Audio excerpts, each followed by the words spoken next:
Bien, entonces, siendo ya las 2 de la tarde, estimados alumnos, les saluda el profesor Víctor Flores Fernández, profesor del curso de Psicología. Hoy vamos a abordar el tema de la semana 3, bases sociales del comportamiento. Lo que ocurre que las personas actuamos fundamentalmente no solo porque tenemos un organismo, ¿no? Sino también y esencialmente en el caso del ser humano, porque interactuamos con otros seres humanos. O sea, el ser humano es un ser social por naturaleza, ¿no? Así como para el pez, el agua es su hábitat natural, para el ser humano su hábitat natural es la cultura, la interacción con otro ser humano, ¿no? Y en ese proceso, ¿no?, de interacción, vamos aprendiendo, pues, ¿no es cierto? Vamos aprendiendo valores, vamos aprendiendo hábitos, vamos aprendiendo actitudes, ¿no? Entonces, y, y hay ciertas actitudes que son muy comunes, ¿no? Que circulan o que se presentan entre los seres humanos, que hay que prestarles atención, ¿no? Porque no todas, pero algunas actitudes son trampas mentales, ¿no? Que muy fácilmente nosotros caemos en esas trampas mentales. ¿A qué me refiero? Me refiero a los estereotipos, a los prejuicios, ¿no? Y a conductas discriminatorias. Y hay que tener mucho cuidado, ¿no? De no asumir, pues, este tipo de conducta. Por lo tanto, tenemos que estar en alerta y preparados, sobre todo, ¿no? Tú sabes que acá en el Perú es muy común, chicos, una conducta discriminatoria, que es el racismo, ¿no? El racismo, la xenofobia, son actitudes muy comunes acá en el Perú. Y eh, con respecto al racismo, en el año 2018, el Ministerio de Cultura hizo una encuesta a todos los peruanos, ¿no? Por muestreo, lógicamente, para indagar qué tan racistas somos nosotros los peruanos. Y estos son los resultados, ¿no? Esta es una encuesta que hizo Ipsos y encontró que de los encuestados el 53%, ¿no?, consideraba que en el Perú había mucho racismo. Las personas eran muy racistas, ¿no? O sea, como que nos reconocemos que en realidad somos un país racista. Sin embargo, lo increíble es que cuando se le preguntó a esa misma persona, ¿tú te consideras una persona racista? Y sorprendentemente, solamente el 8% se consideraba racista. No, o sea, el racista es el otro. El racista es el de allá. El de ella, yo no, ¿no? O sea, como que no tenemos conciencia, chicos, ¿no? Que también dentro de nosotros, ¿no?, muchas veces asumimos conductas racistas, ¿no? Eh, Luego, a la pregunta de que si en algún momento de su vida estas personas se habían sentido discriminados, y dijeron que sí, ¿no? Que una tercera parte de ellos había sido discriminado en algún momento de su vida, ¿no? O sea, de cada 3 peruanos, uno sí ya se ha sentido discriminado, ¿no? Y cuando les preguntaron, este, eh, los motivos de la discriminación, en qué aspectos se habían sentido discriminados, el 28% refirió que había sido por el color de su piel, ¿no? O sea, cuando las personas tienen una piel de repente cobriza, ¿no? Piel cobriza, piel morena, o como un poco burlonamente le llaman los marrones, ¿no? No sé si ustedes han escuchado ese término marrón, ¿no? Los marrones. Bueno, Ahí está este porcentaje. Y un 20% dice que se había sentido discriminado por los niveles de ingreso, ¿no? Por el estatus social, por la posición económica, ¿no? Y un 17% había sido discriminado por sus facciones, ¿no? O sea, porque de repente tenía una nariz aguileña, ¿no? O porque de repente tenía los pómulos sobresalidos, ¿no? Entonces, ahí eran los motivos de discriminación. Ahora miren, chicos, otra sorpresa más. Eh, eh, esperamos, o en todo caso, concebimos que de repente ya uno puede sentir esa discriminación, pero que esa discriminación se haya realizado en sitios, pues, de gente con alta posición o estatus económico, ¿no?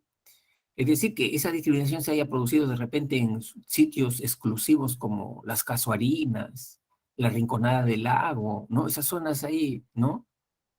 Pero sin embargo, la encuesta dice que no, que la discriminación se ha producido en lugares públicos. ¿Dónde? En los hospitales públicos, en las postas, ¿no? En las comisarías, mira, en la municipalidad, donde hay gente igual como tú y como yo.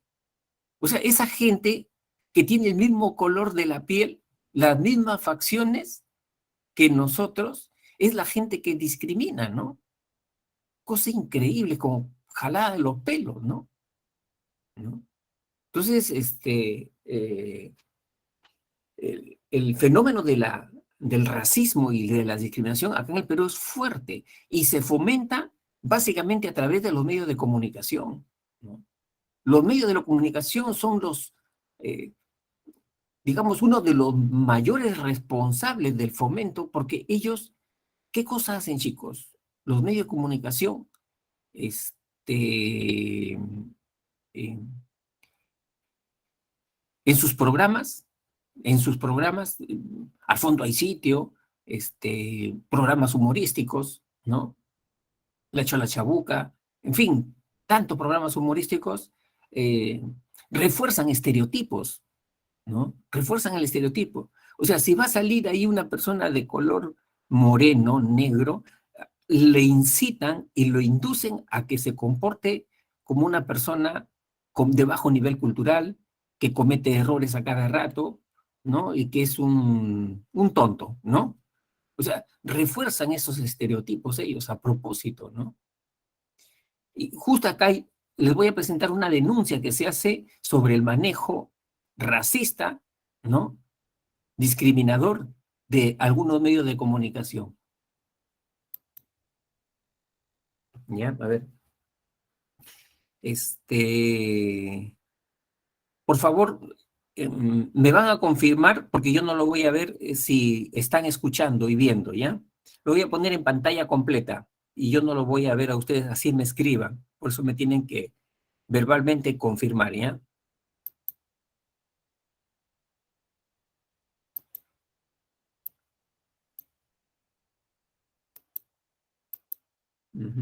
¿Dónde está esto?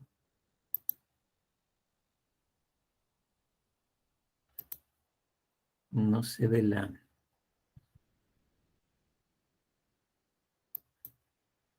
Una cosa medio extraña.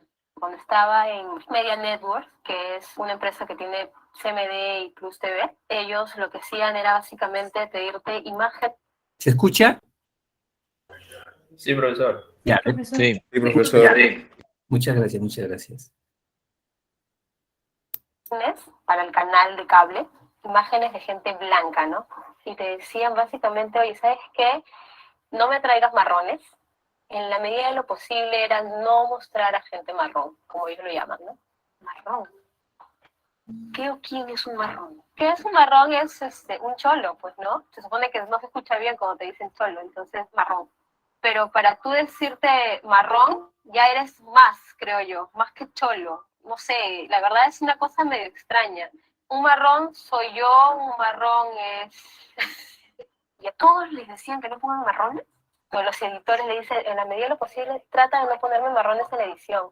Pues ya tú ves a los editores y a los camarógrafos y poder hacer tranquilos su trabajo, porque tienen que estar en este tema de qué tanto tiempo le das a un marrón, qué tanto tiempo le das al blanco, y si le repites 15 veces al mismo blanco, entonces es alucinante. Ni hablar, ni hablar. No va. Ya, sí. Ponla más, rellena. Los ejecutores, los que dan la cara, tienen que ser pues niños bonitos, de cara linda, rostro limpio, blanco. No tiene nada que ver si son buenos, si alguna vez han estudiado comunicaciones. Es una política del canal, ¿no? De la empresa básicamente, de Telefónica, de Media Network, a la que los productores tienen que hacer caso sí o sí, no les queda de otra. Su idea es que no aparezcan marrones porque quienes lo van a ver, su público objetivo es AB. AB no son marrones, por lo general. Entonces, si ven marrones en televisión, van a decir, no hay forma que yo vea esto. No hay forma.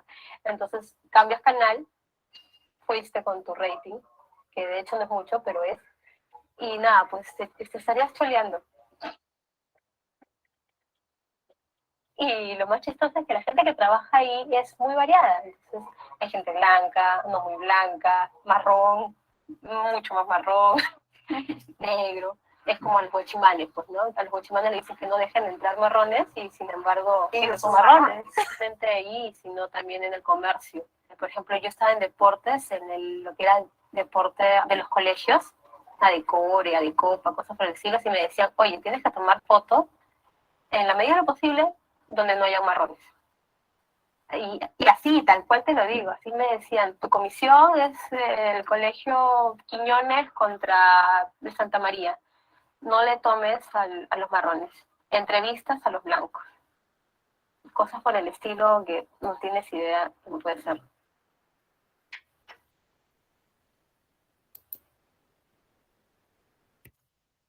Ya. Entonces, eso es nuestro Perú, estimados alumnos. Todavía hay gruesos sectores acá en la población peruana muy conservadores que tienen esta ideología, ¿no? De desmerecer a las personas por el color de su piel, por sus facciones, ¿no? Lamentablemente, no, los medios participan de esto, ¿no? Pero nosotros que ya estamos estudiando, aprendiendo, ya tenemos la vacuna, ¿no? Para no caer en estas trampas, ¿no? O sea, es como que a un fármaco uno se esté fijando mucho en el frasco bonito, ¿no? Y no lo que hay dentro, ¿no? Entonces, eso es lo que ocurre. Muy bien. ¿Qué vamos a abordar en bases sociales del comportamiento? La socialización, agentes, clases de socialización, la familia, los tipos de familia y estilos de crianza, relaciones familiares, funciones de la familia, el apego y finalmente la formación y cambio de actitudes. De todos estos tópicos, ustedes ya han estudiado los tipos de familia, ¿no? En primaria, en secundaria. Entonces vamos a hacer como una especie de repaso. Quizás donde hay que centrarnos un poquito más, chicos, es en diferenciar los tipos de actitudes, ¿no? Cuando se trata de un estereotipo, cuando se trata de un prejuicio y cuando de un acto de discriminación, ¿no? En eso sí nos tenemos que centrar un poquito. Entonces, empezamos. El concepto de socialización, ¿no? Yo les había dicho que por esencia el ser humano es un ser social por naturaleza, ¿no? O sea, nos convertimos en seres humanos porque interactuamos con otros seres humanos.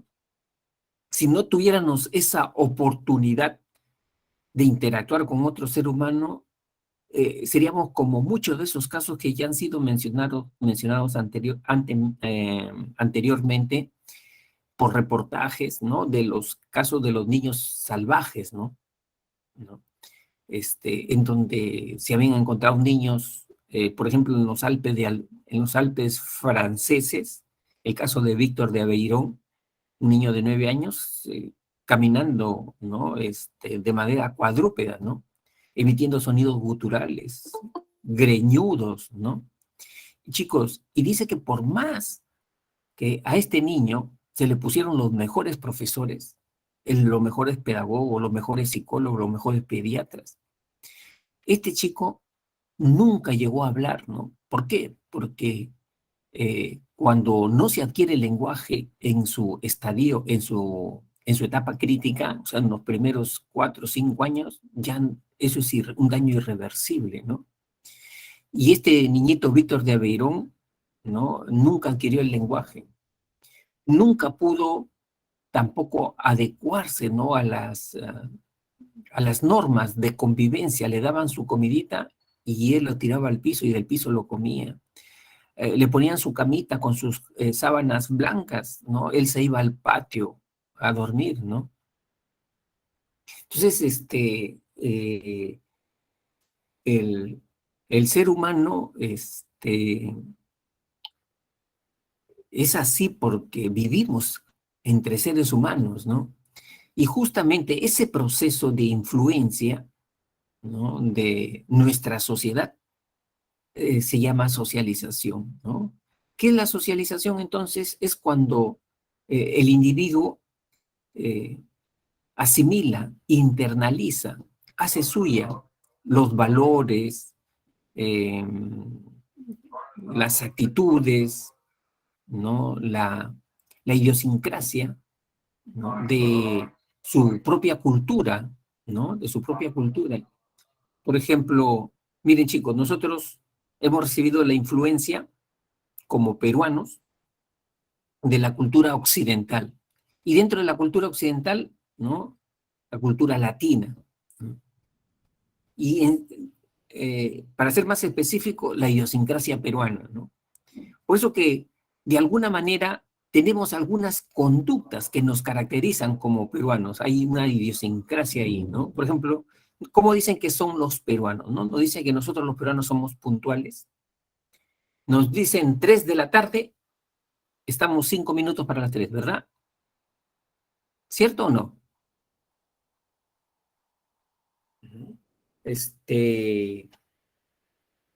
¿Así se nos caracteriza a los peruanos que somos puntuales? No, ¿verdad? No, no, no. Incluso eh, hay otras características también que de manera estereotipada nos asignan a los peruanos, ¿no? Que somos muy informales en todo lo que hacemos, ¿no? No nos gusta planificar, organizar nuestro tiempo, ¿no?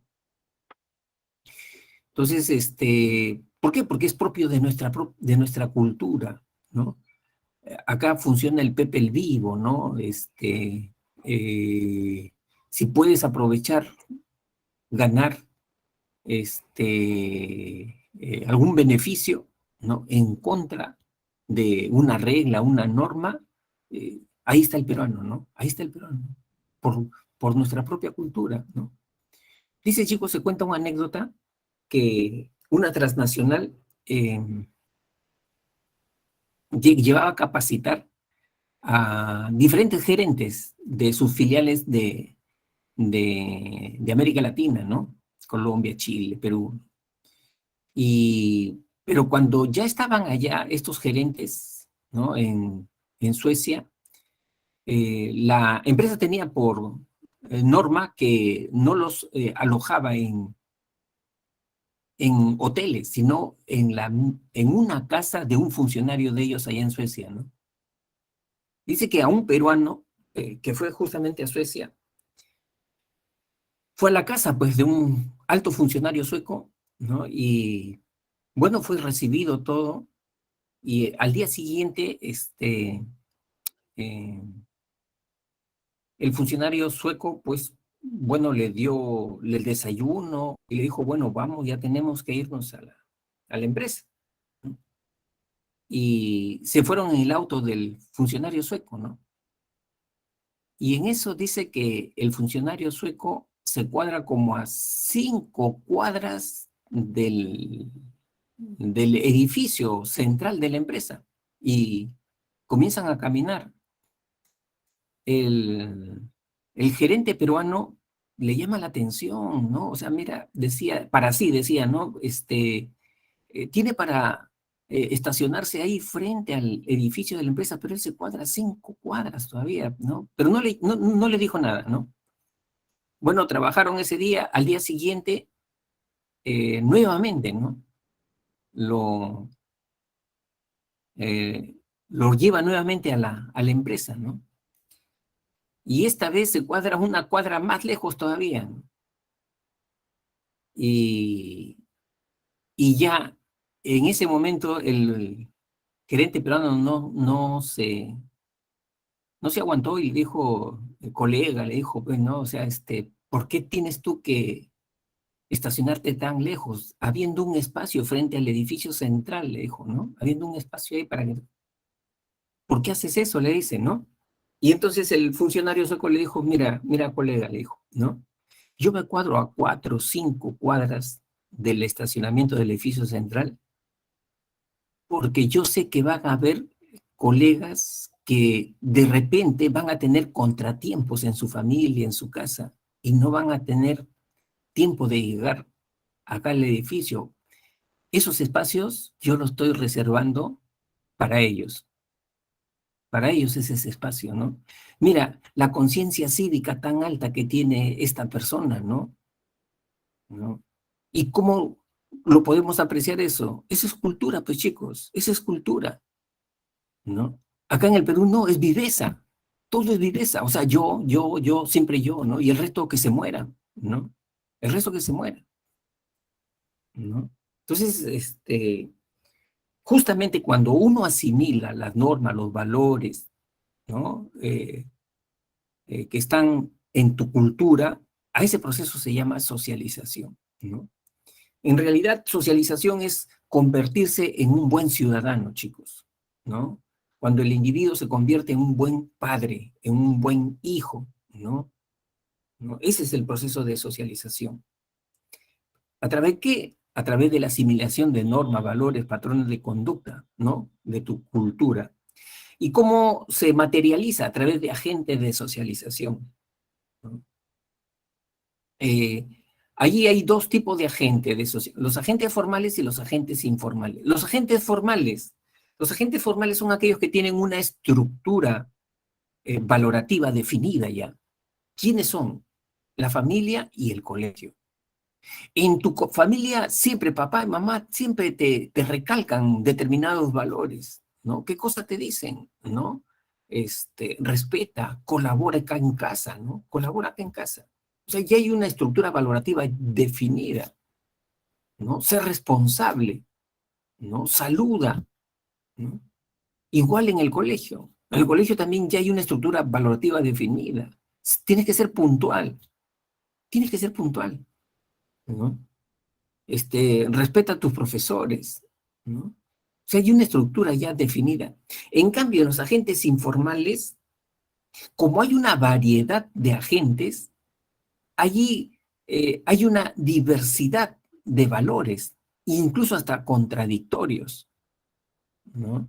Por ejemplo, a nivel institucional, instituciones religiosas, tú vas a tener ahí católicos, vas a tener tú ahí, de repente ahí testigos de Jehová, mormones, pentecostés, ¿no? Pentecostal.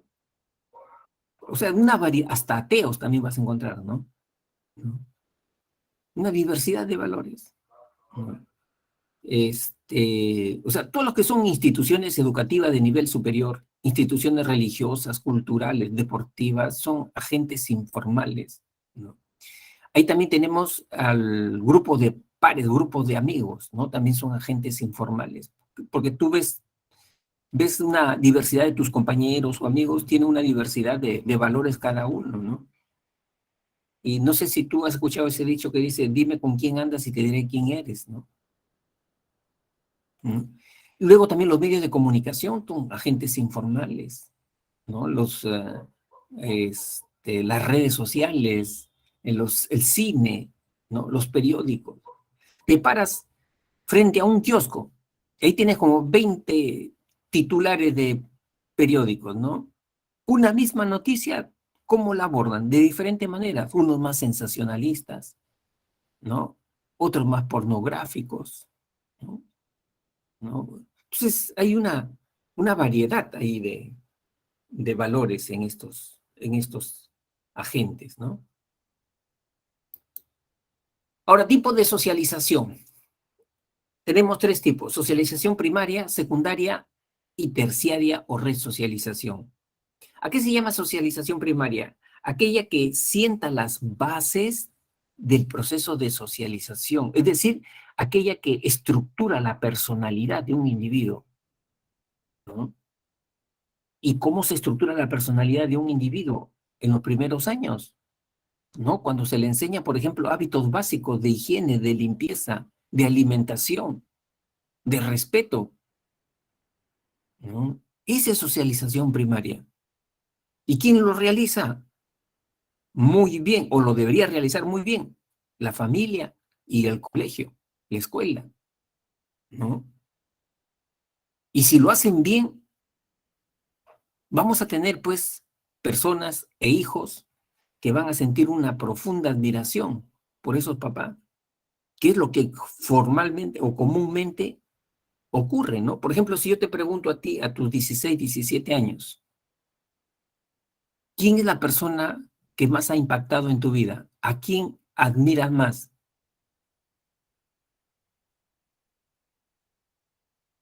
¿No?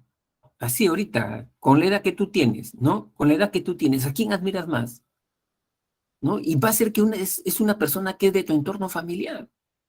¿Por qué? Porque ese papá, esa mamá, tú lo admiras por su personalidad, ¿no?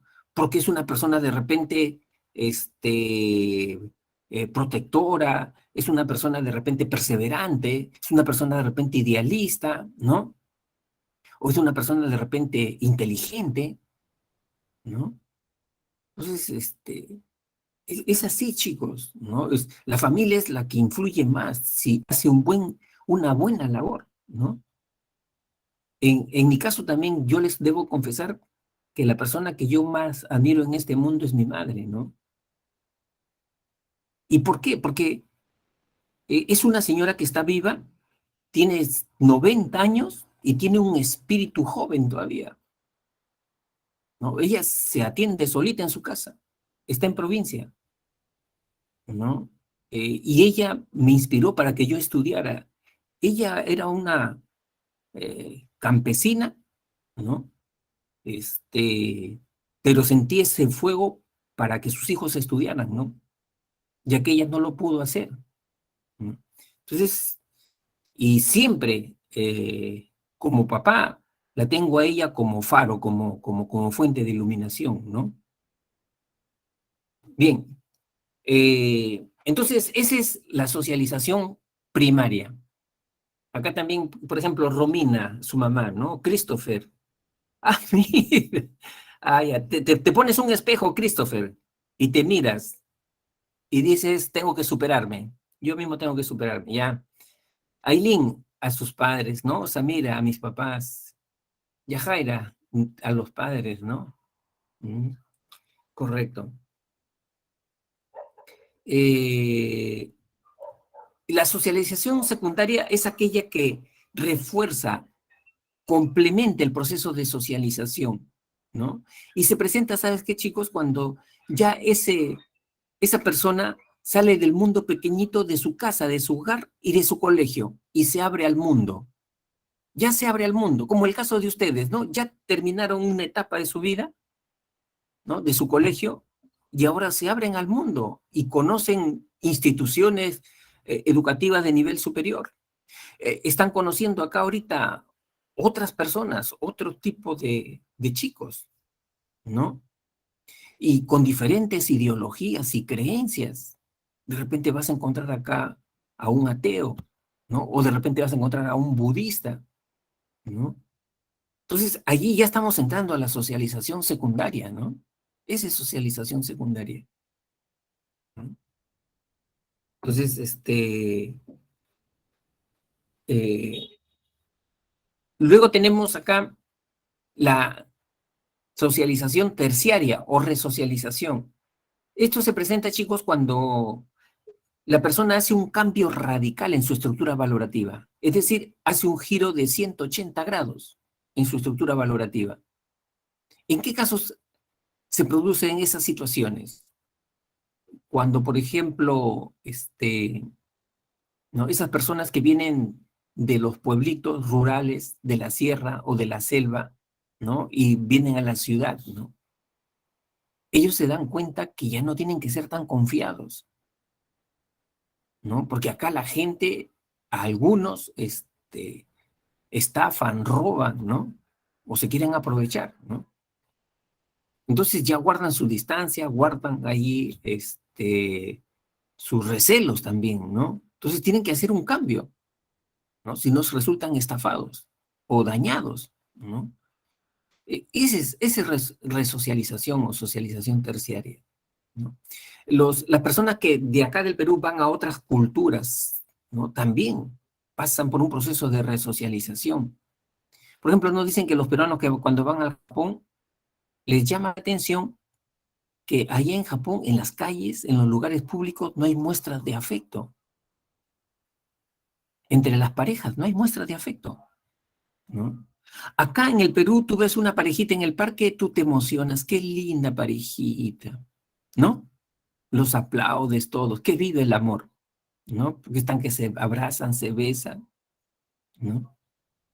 Sin embargo, dice el peruano que va allá a Japón, no ve esas muestras de afecto. ¿Por qué? Porque en esa cultura las muestras de afecto en público son sancionadas, no están bien vistas, no están bien vistas, ¿no? O sea, lo toman como más bien una ofensa para las personas, ¿no?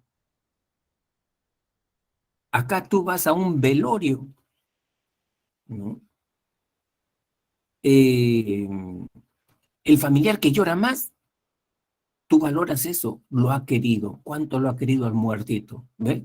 El que no llora, el que está contando chistes en pleno velorio y es familiar del fallecido, que uno dice, ese no tiene perdón de Dios, ¿no? Es un miserable ¿no? O sea, sí haces ese tipo de valoraciones, ¿no? Sin embargo, en otras culturas como la que estoy señalando, la japonesa, ¿no?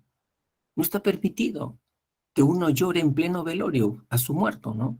¿Quieres llorar? Llora tú solo, pero no delante del público o de gente, ¿no?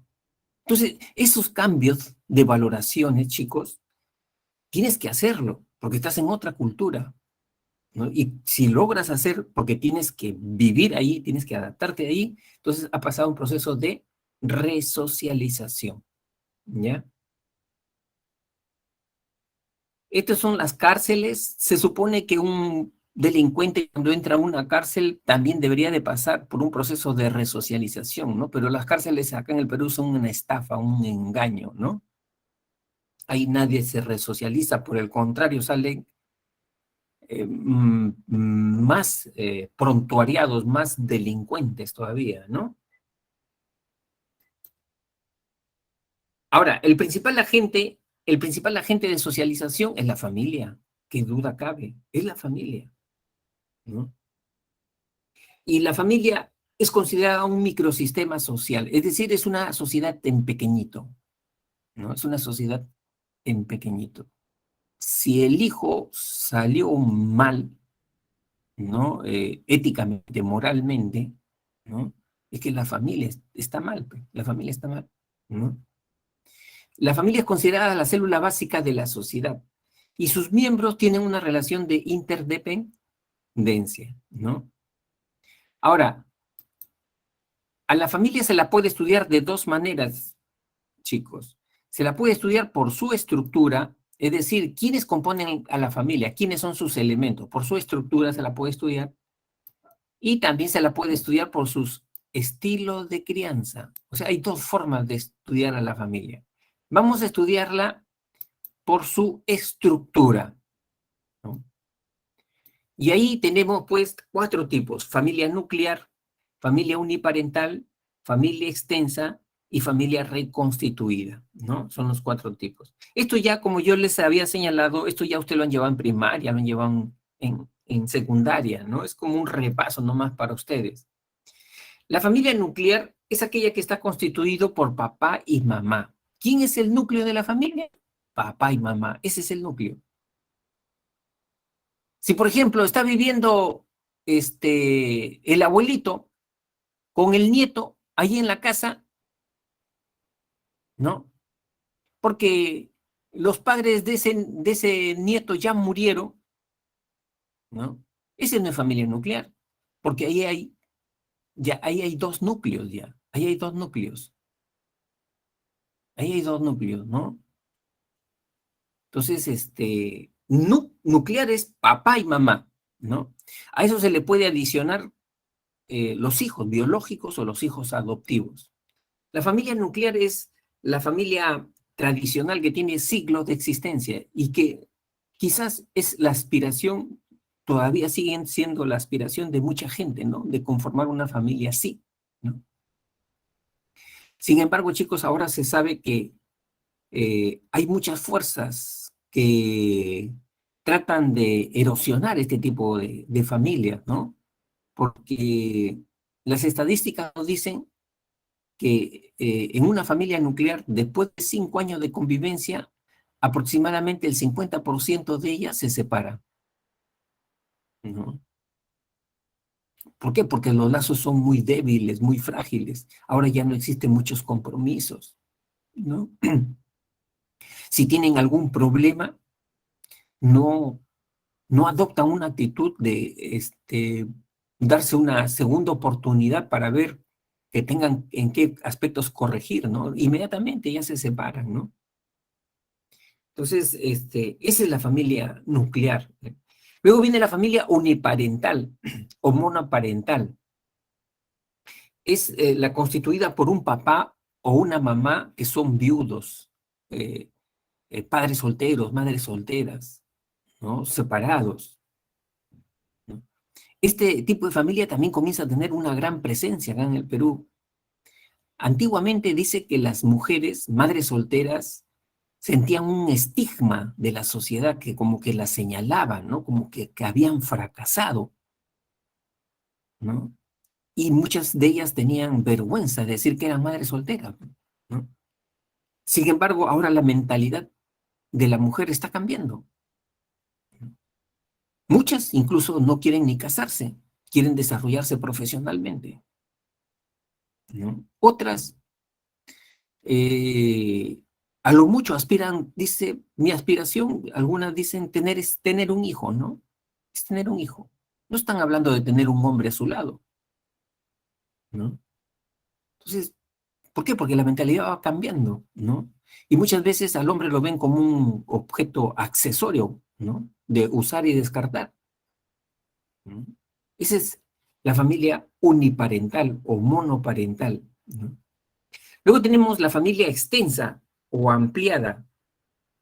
Se trata, chicos, de esa pareja de esposos que a ese hogar se unen los abuelos, se unen los primos, los tíos, ¿no?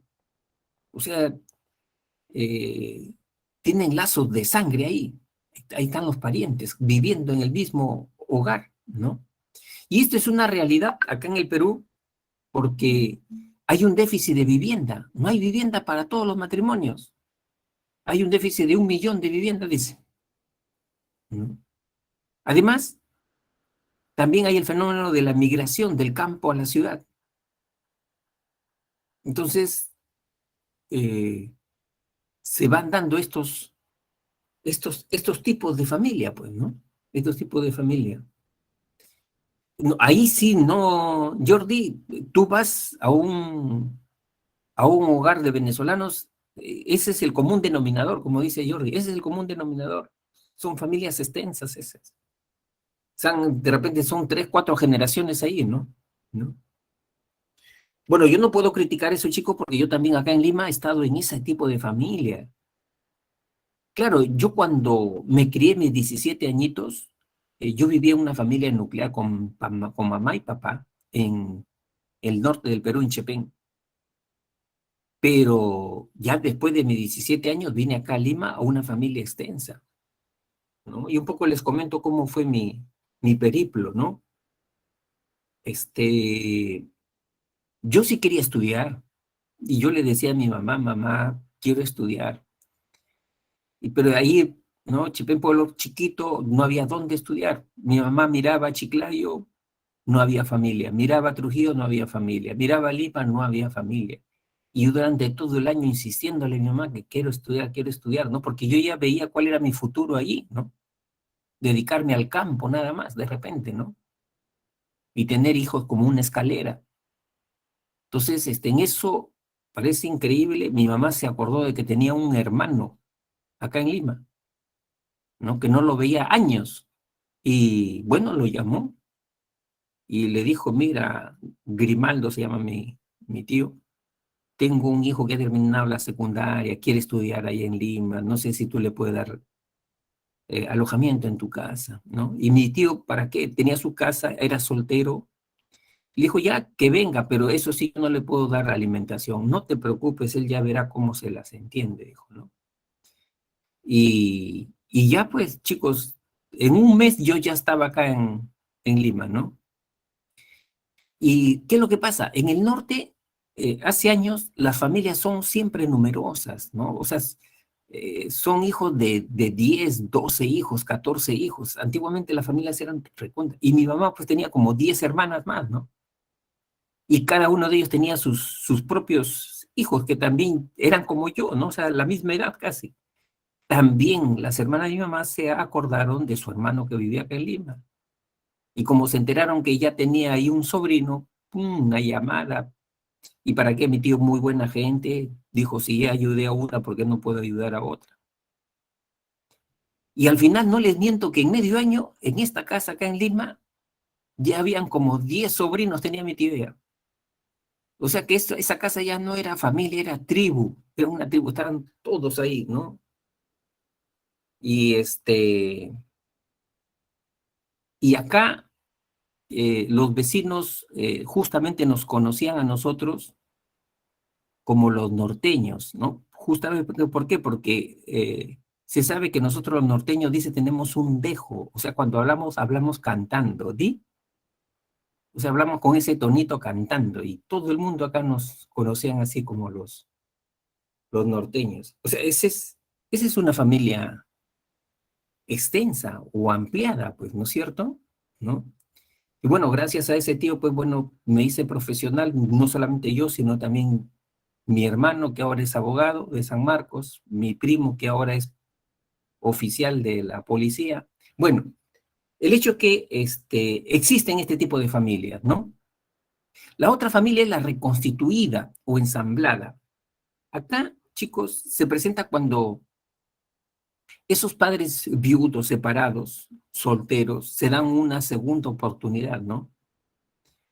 Se juntan para formar una nueva familia, ¿no? Y acá surge la figura del padrastro y la madrastra, ¿no es cierto? Y de los famosos entenados. Para formar este tipo de familia, ¿qué se requiere, chicos? A ver, ¿qué se requiere bastante para formar este tipo de familia? A ver, ¿qué pueden ustedes decirme? A ver, los leo o están durmiendo. Dice que en la tarde les da un poquito de sueño, ¿cierto es? O sea, parece ser que después del almuerzo viene la digestión y toda la sangre del cerebro va bajando al estómago, ¿no? Para hacer la digestión y ya a muchos les entra un sopor. ¿Será cierto eso?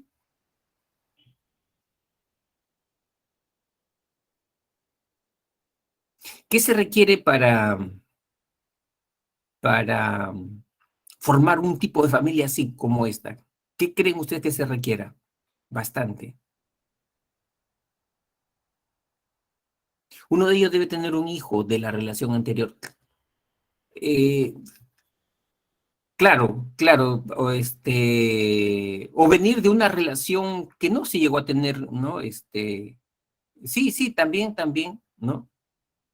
Dos familias uniparentales, ¿no? Uniparentales. Muy bien, Aileen, dos familias uniparentales. Sí, también, claro, si uno de ellos tiene un hijo adoptado, también cuenta, ¿no? Mira, lo que se debe de tener bastante, para iniciar una relación de este tipo, chicos, bastante madurez emocional, bastante madurez emocional. ¿Por qué? Porque si yo me voy a comprometer con una madre soltera a la que quiero yo bastante, yo tengo que aceptarla con todo su pasado, con todos sus hijos, ¿no? O sea, yo no le puedo poner condiciones que a tu hijo de tu primer compromiso lo críe tu papá, ¿no? ¿No? O sea, eso no puedo hacer, ¿no? ¿No? Por eso se requiere bastante madurez emocional para este tipo de familias, ¿no? Y lógicamente querer pues al hijo de la pareja, ¿no? A ambos, al hijo de la pareja. Ahora,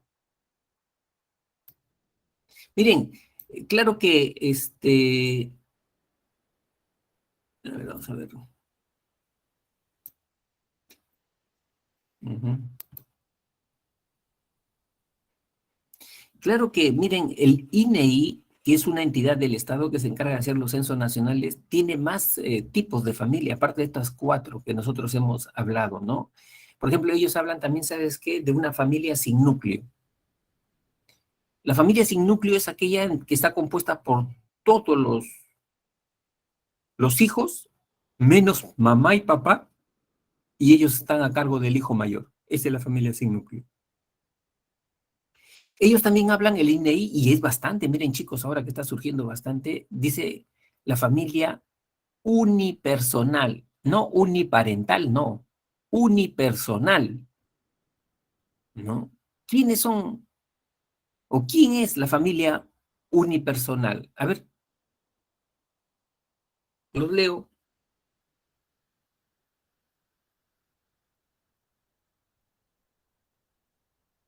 Claro, ¿no es cierto? Una sola persona, que hay bastante, se está incrementando, esos viejitos que viven solitos en una casa.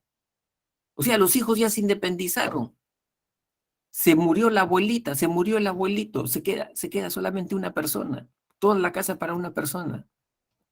Esa es la familia unipersonal, que lo considera el INEI en sus censos, ¿no?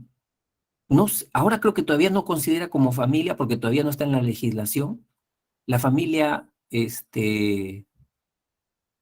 homoparental, ¿no? De los homosexuales, ¿no? Todavía no lo considera como familia. Ah, ya. Así fue, claro, ese es unipersonal, cuando estás con tu gato nomás o tu perro ahí solito, ¿no? ¿No? Dice Christopher, abuelos que crían nietos, ¿no? Ya. O sea, si es el abuelo que está criando a los nietos, pero el papá está vivo, el papá llega a la casa, entonces es familia extensa, pues, ¿no es cierto? Es familia extensa, ¿no? Dice, Luis, profesor, si una pareja divorciada se junta de nuevo, ¿sería nuclear nuevamente? Ah, buena pregunta, ¿no? Si una pareja divorciada, o sea, y no han tenido descendencia, ¿no es cierto? Se supone que ya no han tenido descendencia, se juntan de nuevo y recién comienzan a tener descendencia, efectivamente es familia nuclear, sí es familia nuclear, ¿no? Así es, Luis. Bien, ahora por el estilo de crianza, es decir, cómo al interior de la familia se ejerce el poder y la autoridad, la disciplina y el afecto, el cariño, cómo. O sea, eso se refieren ya a las relaciones, la dinámica de la familia o estilos de crianza. Y ahí tenemos 4 tipos: autoritario, permisivo, desapegado y democrático. El estilo autoritario, chicos, es en donde los padres tienen una relación vertical contra los hijos, tienen una relación impositiva contra los hijos. Los hijos no son personas, los hijos para el padre autoritario son cosas, objetos. Al padre autoritario lo que le interesa no es que el hijo le tenga respeto, sino que le tenga miedo. que le tenga obediencia. Eso es lo que le interesa al padre autoritario, ¿no? Y a este tipo de familia autoritaria, para poder entenderla mejor, se le ha denominado la familia cuartel del ejército, ¿no? Cuartel del ejército. ¿Por qué? Porque son las mismas relaciones que se dan, ¿no?, al interior de las Fuerzas Armadas, ¿no?, o fuerzas policiales. Tú sabes que las relaciones ahí es una relación piramidal. ¿Cómo así? La mayor cantidad de todos los miembros de esas instituciones están en la parte de la base y son la mayoría y son los que no tienen mucho poder, no tienen rango. Luego se van gostando, cada vez son menos, son aquellos que tienen algo de poder. Ahí está el sargento, el cabo, ¿no? Se siguen gostando, ahí tenemos al capitán, al alférez, luego al comandante y al que concentra todo el poder, al general. En las familias autoritarias también tienen esta misma lógica, chicos, ¿no? En la familia autoritaria, los soldaditos rasos vendrían a ser todos los hijos. Ellos serían los soldaditos rasos, ¿no? En la familia autoritaria, a alguien, a uno de ellos le dan un poquito de poder, al hijo mayor, le dan un poquito de poder, ¿no? En la familia autoritaria, ¿quién haría el papel de el comandante o la comandante? Generalmente es la mamá, ¿no? Hace el papel de la comandante, ¿no? Y el que concentra toditito el poder, el que está en el vértice superior, ¿no? Estará el generalazo, el papá, pues, el que concentra todo el poder, ¿no? Incluso los miembros abdican, ¿no?, de ejercer algún nivel de poder a su interior para reforzar el poder del papá, ¿no? Y eso ocurre con las mamás que tienen el chip machista, ¿no? O sea, el machista no solamente es el papá, sino también esas personas, incluidas algunas mujeres, que tienen el chip machista, ¿no? Es decir, que refuerzan la figura de poder del padre, ¿no? Viene la hija de 15 años, mamá, ¿sabes qué? Te quiero pedir permiso porque este sábado voy a tener una reunión con mis amigas, ¿no? Y la mamá, ¿qué hace la mamá? ¿No? Se lava las manos, dice, no, hija, tú pídele permiso a tu papá, ¿no? Lo que diga tu papá, ¿no? O sea, están con esa lógica. O si no, también a veces hay mamás que son así machistas también, ¿ah? ¿No? Eh, refuerzan siempre la figura del hombre, ¿no? Al hijo varón le dan más ventajas, le dan más beneficios a comparación de la hija mujer, ¿no? Lo atienden mejor, ¿no? En la mesa, la mejor presa, ¿no? En desmedro de qué? De las hijas mujeres. Esas son, eh, mujeres machistas, pues, ¿no? Esas son mujeres machistas. Entonces, luego tenemos el estilo permisivo. En el estilo permisivo, los papás no tienen reglas, no tienen normas para los hijos, ¿no? Dejan hacer, dejar pasar, ¿no? Esa es su lógica de ellos. Eh, los hijos se convierten como unos tiranos al interior de la casa, pues, ¿no es cierto? A este tipo de familia, para entenderla mejor, se le ha puesto también una metáfora. Dice que es la familia hotel. ¿Por qué hotel? Porque los hijos entran y salen de la casa a la hora que ellos quieren, ¿no? ¿No? Y no hay control. Mira, en tu caso, ¿no? Por ejemplo, Ariana, Jordi, Catherine, Christopher, Luis, ustedes en sus casas tienen normas ya, que tienen que respetarlas. Aunque no estén escritas en piedra, pero ya ustedes conocen que hay normas en su casa. Una de ellas, por poner un ejemplo, ustedes tienen una hora límite de que pueden estar fuera de su casa sin que tengan que avisar. Pasado esa hora, ya tienen que estar en su casa, o en todo caso avisar previamente que se van a demorar. No sé cuál será su hora límite, pero tienen una hora límite. ¿no? Porque si ustedes pasan esa hora límite, ¿no? Y no han avisado a sus padres se preocupan y salen a buscarlos, ¿no? ¿Eso por qué? Porque ya hay una norma, ya hay una norma, ya hay una norma ahí en casa.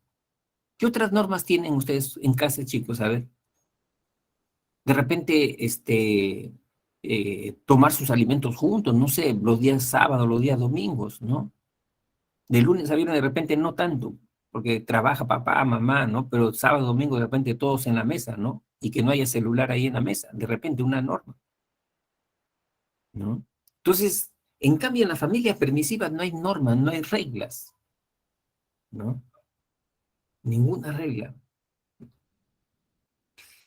Eh, Luego tenemos la familia desapegada. Desapego es falta de cariño, falta de afecto. Se presenta cuando los padres no quieren a sus hijos. Al hijo lo ven como una carga, ¿no? Como una carga, lo ven como una cruz, ¿no?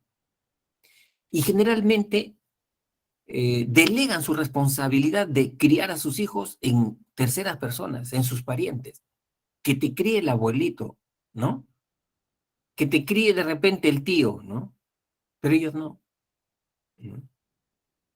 Entonces, el niño lógicamente va sintiendo ese rechazo, ¿no? Desde pequeñito va sintiendo ese rechazo. Entonces, luego puede convertirse en una persona rebelde, ¿no? Bastante rebelde.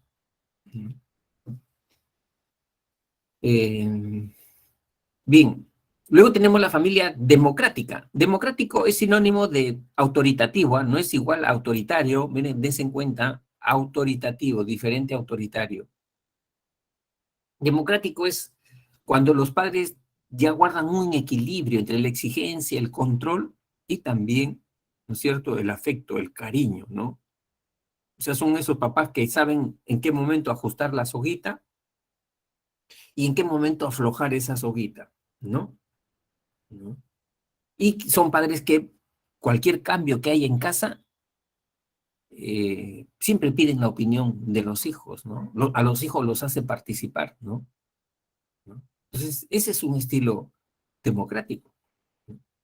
Si bien es cierto, chicos, en la bibliografía se habla de 4 estilos, sin embargo, en los hogares peruanos dice que hay un quinto tipo de familia. ¿Cuál es ese quinto tipo de familia? Aparte de estos 4. Dice que es el hogar o la familia de los padres sobreprotectores, ¿no? Porque hay padres bien sobreprotectores, ¿no? De los papás gallinas, ¿no?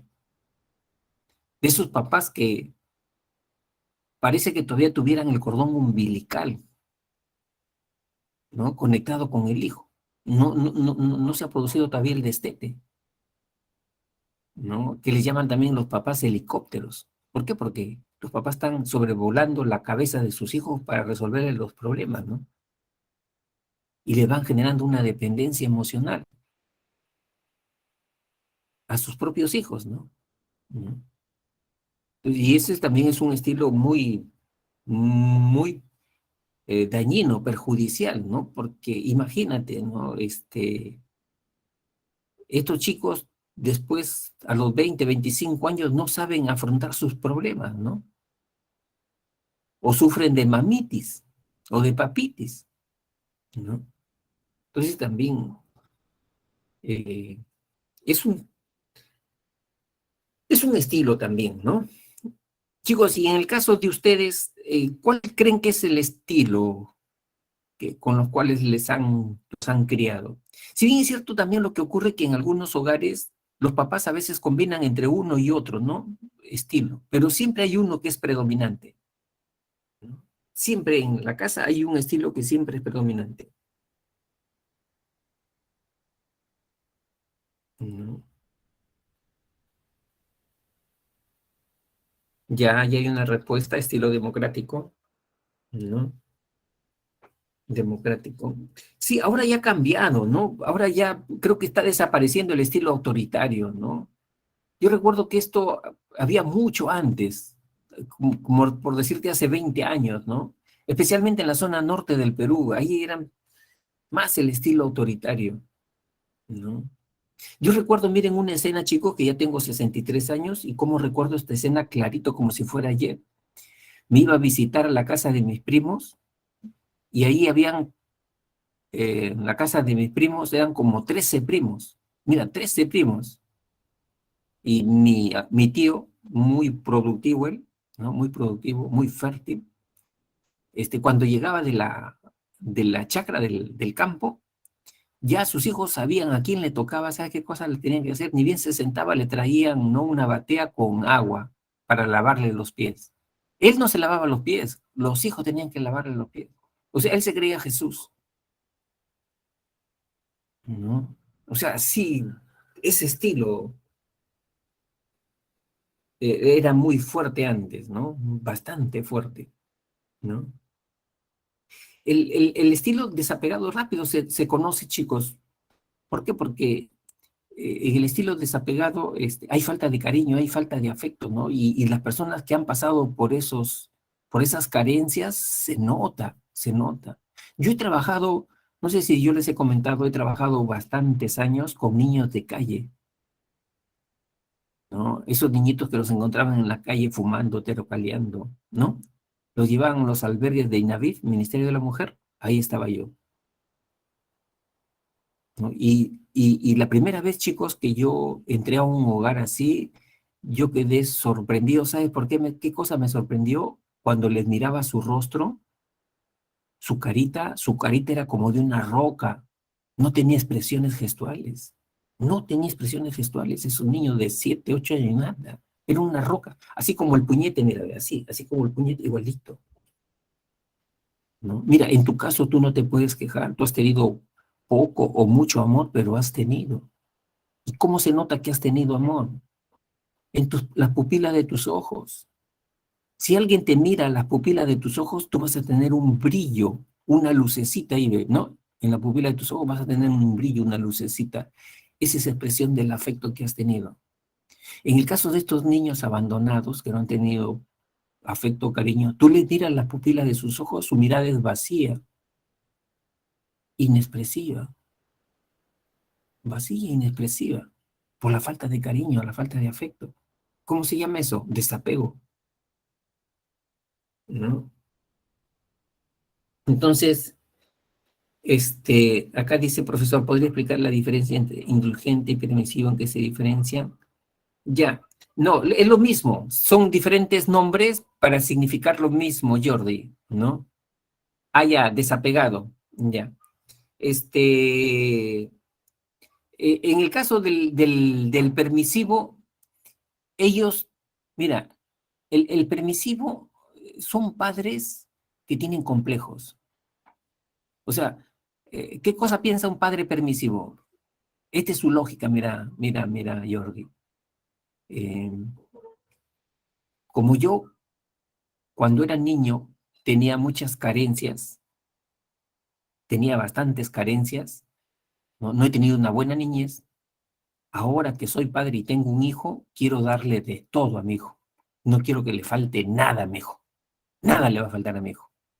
Y está en una actitud, ¿qué cosa necesitas, hijo? Toma. ¿Qué quieres? Toma. Hasta cuando no necesita, toma, ¿no? O sea, el hijo le enseña a estirar la mano y no lo compromete con nada, ¿no? Por eso nos dice, el estilo permisivo es un amor mal entendido, un amor acomplejado, ¿no? Donde se le da todo al hijo, ¿no? Ese es el permisivo indulgente. Por eso que los niños se convierten en tiranos, ¿no? Hasta de adultos les pegan a los propios padres porque ellos creen que tienen todo el derecho a recibir todo, ¿no? Y no a dar nada, ¿no? En cambio, en el desapegado, están abandonados, los hijos están abandonados, ¿no? Ahí en el estilo desapegado, totalmente están abandonados, ¿no? No, la mamá, el papá no sienten ese amor maternal, ese amor paternal por ellos, ¿no? Más bien nos ven como carga, como cruz, ¿no? ¿No? Hay un rechazo, mejor dicho, ¿no? O sea, ¿por qué naciste? Algo así, siempre hacen esa pregunta, ¿por qué naciste? ¿No? ¿Por qué me malograste la vida? Dicen ese tipo de padres desapegados, ¿no? ¿Ya?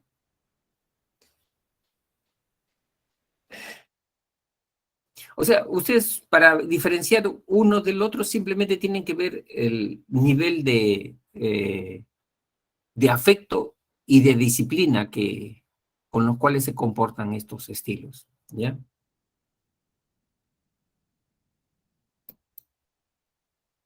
Ahora, ¿cuáles son las funciones de la familia?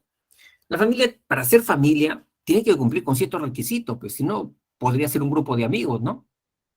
¿No? Eh, Tiene una función reproductiva o biológica, ¿no? A través de la familia se garantiza la descendencia. La familia también tiene que tener una función afectiva y quizás esta es la más importante, ¿no? Es decir, en la familia uno encuentra ¿qué cosa? Atención, cuidado, ternura, cariño. Eso es lo que encuentra dentro de la familia, ¿no? ¿No? ¿Cómo estás? ¿Por qué te sientes así? ¿No? ¿En algo te puedo ayudar? Ese es, ¿no? Algunas de esas actitudes que tienen que ver con un vínculo afectivo al interior de la familia, ¿no? ¿Por qué estás preocupado? La función socializadora, chicos, la familia va guiando al hijo en el mundo cultural, en el mundo social, en el mundo religioso, ¿no? A- a- al hijo, ¿no? Lo va guiando, lo va guiando. O sea, va influenciando en creencias, ¿no? En creencias, ¿no? Entonces, propias de la cultura donde viven los papás, pues, ¿no es cierto? Función de protección económica. La familia tiene que cuidar o satisfacer las necesidades de alimentación, de vivienda, de salud, de educación. Si no, no es familia. Si no las cubre, ese niño sale a la calle a mendigar, ¿no? La función recreativa. La función recreativa se refiere a que dentro de la familia también se debe promover el uso del tiempo libre y de las relaciones horizontales entre padres e hijos, ¿no? A través del juego, ¿no? Que es muy importante también esta función. Y la función educativa se refiere a que la familia también nos da un soporte, ¿no? En la instrucción, y no solamente en la instrucción, sino también ¿cómo le podría decir, chicos? En la disciplina también, ¿no? Cuando te dicen, ya pues tienes que levantarte a las 6 de la mañana, no, no a las 7, no a las 8, 6 de la mañana, ¿no? ¿No? Tienes que asearte, pues, o sea, como que ya son 4 días y no te bañas, ¿qué pasa? ¿No? O sea, esa es parte de la función educativa, ¿no? Que también debe cumplir la familia, ¿no? Bien.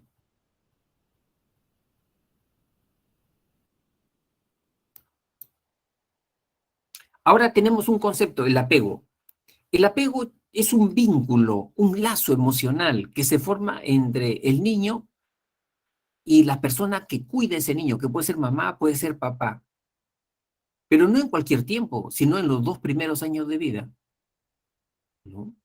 ¿Y por qué es importante este lazo, este vínculo?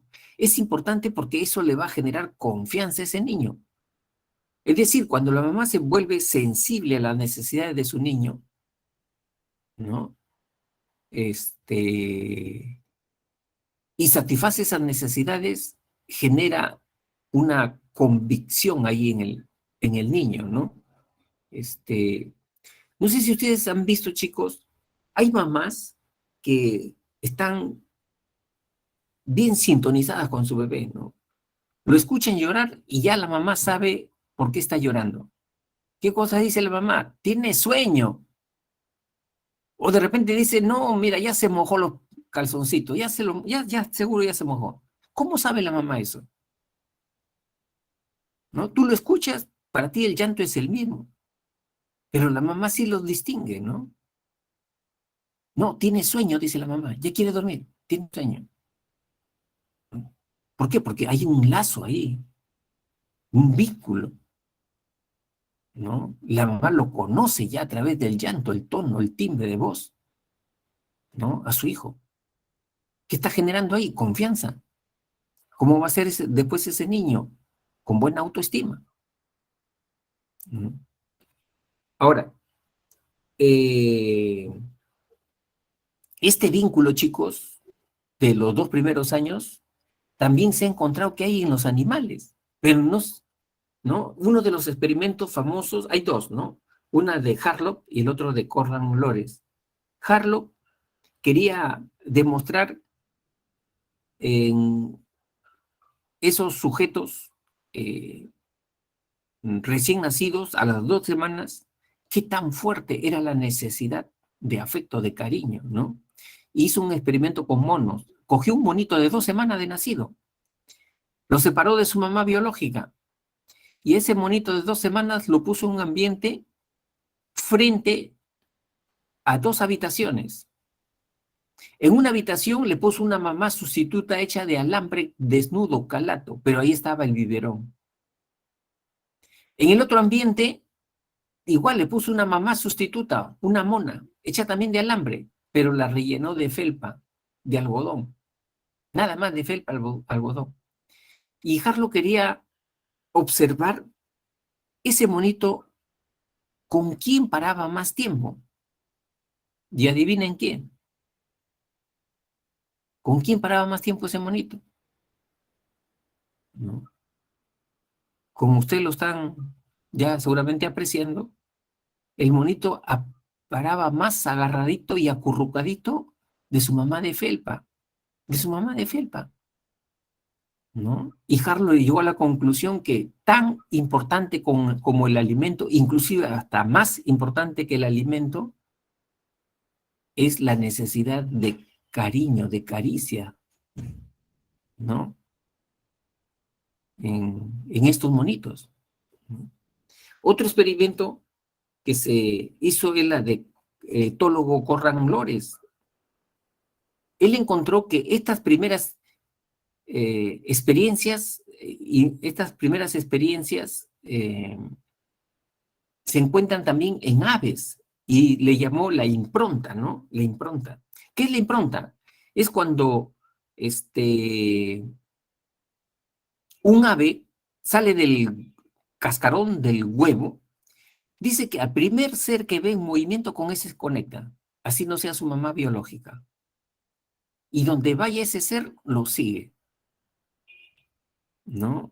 ¿Por qué? Porque es un fenómeno muy fuerte, ¿no?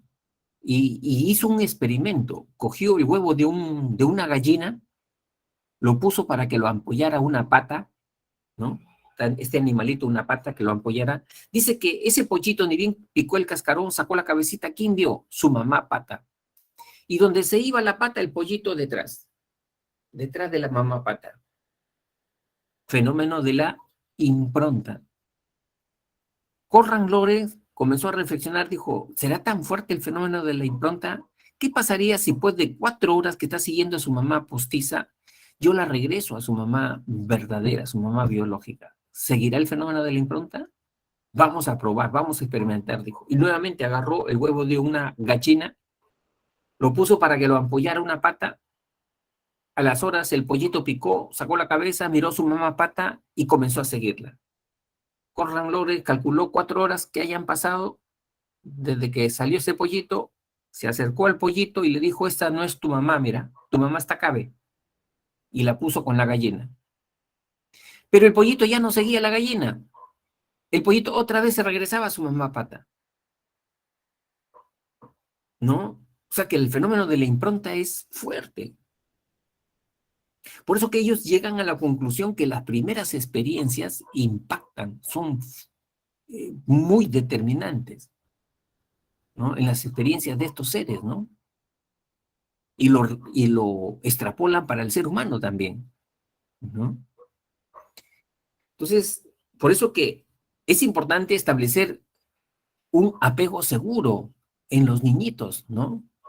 Para que tengan una buena personalidad, después no sean niños o adultos ansiosos, nerviosos, perfeccionistas, ¿no? O volubles, inconstantes, ¿no? Como en el caso de este apego inseguro, ansioso, que se da en esas madres que son negligentes. ¿no? Que tienen un hijo, un bebé y lo tienen abandonado, ¿no? O de repente son mamás volubles, ¿no? O sea, cuando se sienten bien anímicamente lo atienden, cuando se sienten mal, ahí llora, ya te cansará de llorar, ¿no? Entonces, ese es el tema. Por eso, chicos, entendiendo la importancia del apego, ¿no? En el desarrollo de la personalidad de un niño, es que hay políticas públicas para promover el apego, ¿no? Acá en el Perú, por ejemplo, se da una licencia por maternidad, ¿no? A las mamás de 90 días, 45 días antes, 45 días después, para que esté con su bebito, ¿no?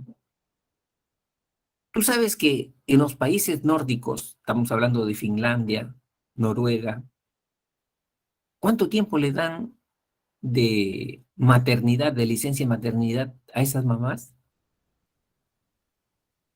¿Cuánto tiempo tú crees que le da? Acá en el Perú son, como te digo, 3 meses. ¿No?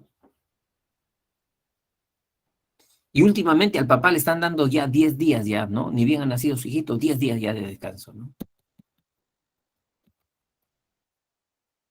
Y en los países nórdicos, ¿sabes cuánto tiempo le dan? A ver, ¿alguna idea?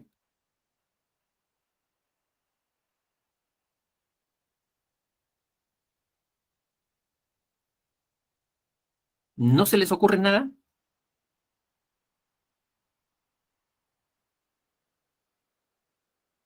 A ver, sí están acá, ¿no? Está Adriana, ¿no? Serna, está Alcibiades Palestini, está Alexandra Vanessa, está Nael Valentina Santos, Angie Riveros, Ariana García, Ailín León, Belén Dupont, porque no creo que estén desarrollando otro curso, ¿no? ¿No? Ya, a ver, vamos a ver.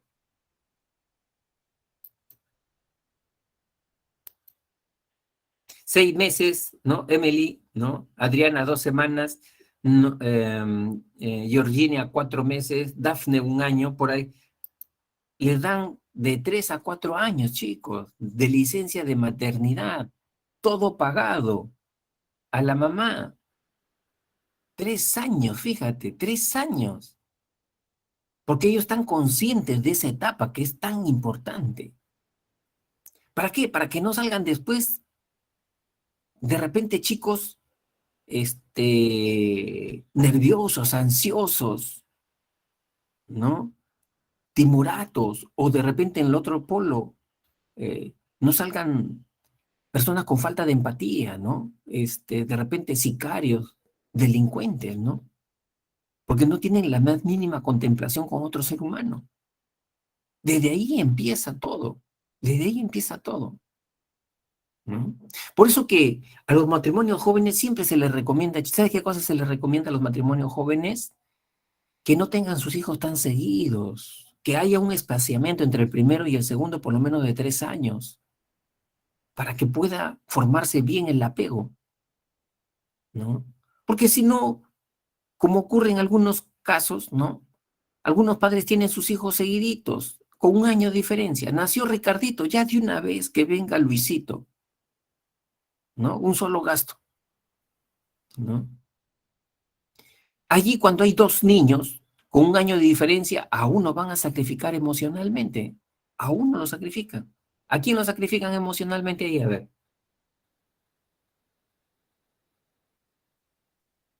Al mayor, ¿no es cierto, Camila? Claro, al mayor lo van sacrificando, ¿no? ¿Acá en este salón hay algún sacrificado emocional o no? ¿Hay algún sacrificado emocional? ¿No es cierto, Catherine? El hijo mayor siempre es el experimento, ¿no? Ahí los padres aprenden a ser papás con el hijo mayor. Con el hijo mayor cometen todos los errores los papás, ¿no? Dice, el hijo mayor es un laboratorio para el papá, ¿no? Es un laboratorio. Muy bien. Entonces, esa es la...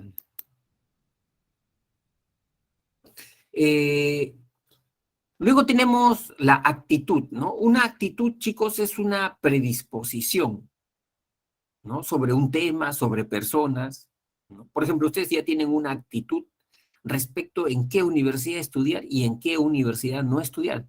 ¿Cómo llamamos eso? Una predisposición, que tiene una carga valorativa positiva o negativa, ¿no?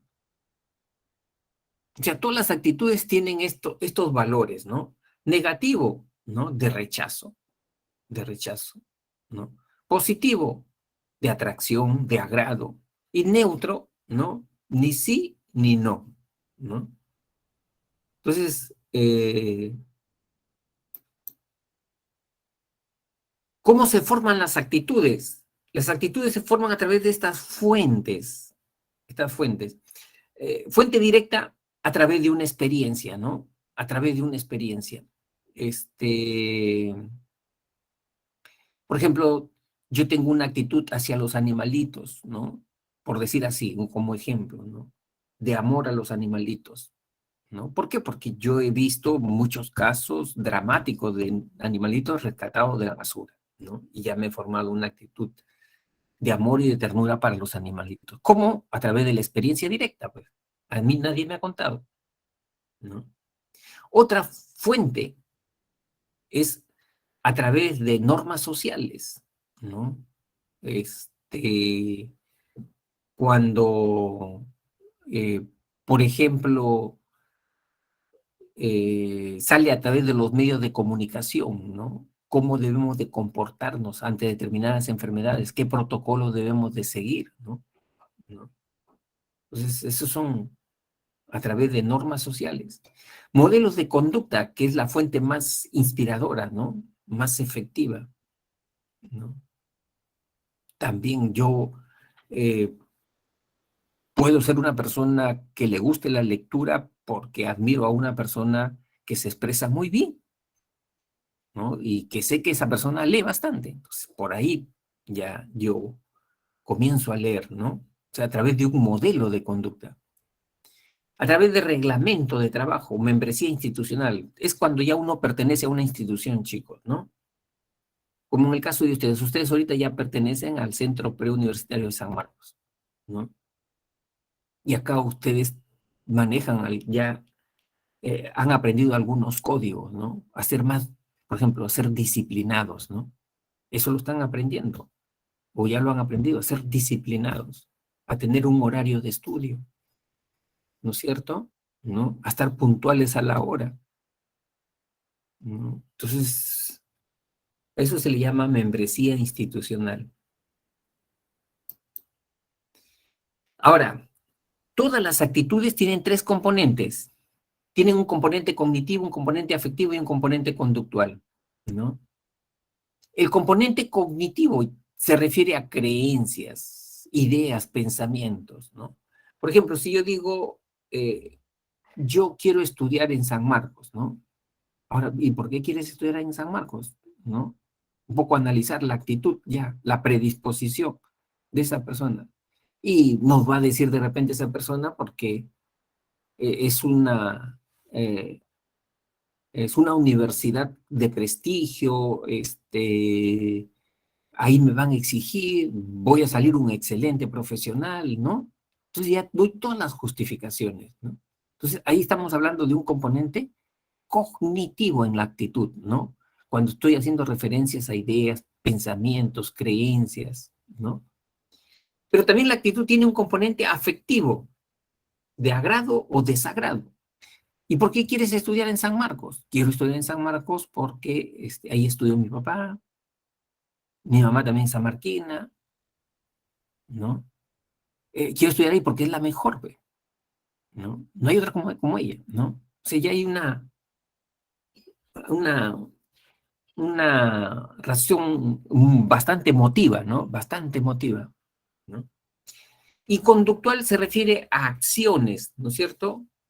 Acciones. Entonces, para poder pertenecer a San Marcos, ¿qué tengo que hacer? Tengo que estudiar, tengo que prepararme, tengo que participar de una academia, ¿no? Entonces, ahí está el aspecto conductual. Ahora, chicos, hay ciertas actitudes, no todas, no todas, solamente algunas actitudes donde En estas actitudes prima el componente subjetivo. Cuando prima el componente subjetivo en algunas actitudes, ¿no? Y prima el componente cognitivo, esa actitud se llama estereotipo, ¿no? ¿Qué es un estereotipo? Son ideas muy generalizadas, indebidamente generalizadas, sobre grupos de personas o personas, ¿no? Donde uno asume que tiene ciertas características, que pueden ser características positivas o pueden ser características negativas. Y hay diferentes tipos de estereotipos. Por ejemplo, hay estereotipos de sexo. Cuando dicen, ¿cómo dicen que son las mujeres? Son maternales, suavecitas, pero también les gusta llorar rápidamente. ¿Qué cosa es eso? Un estereotipo. Es un estereotipo. ¿Todas serán así? ¿No? Es un estereotipo de género, ¿no? Hay estereotipos también de lugar de residencia, ¿no? Por ejemplo, a ver, chicos, ¿cómo dicen que son las personas de la selva? A ver, ¿cuál es el estereotipo de las personas de la selva? Los leo.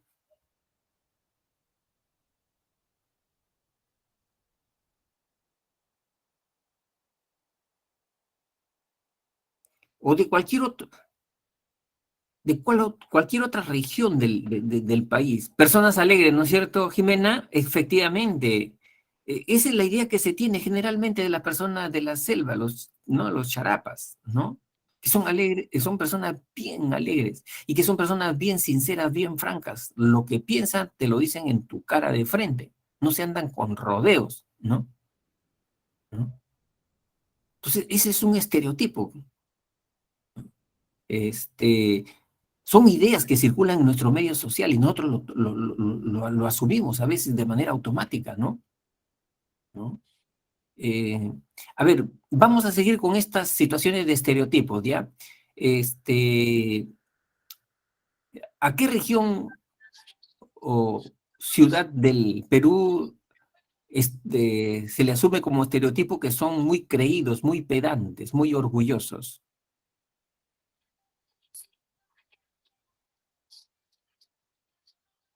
Lima. Arequipeños, ¿no es cierto, Samira? Claro, los arequipeños. Uf, eso se llevan el premio mayor, ¿no? No, los arequipeños.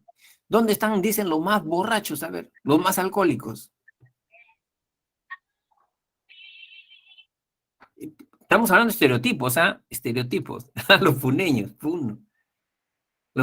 Y los huancaínos, ahí está, ya salió. Ya recién salió, mira. Muy bien. Samira dice en la uni, ¿cierto? ¿Sí?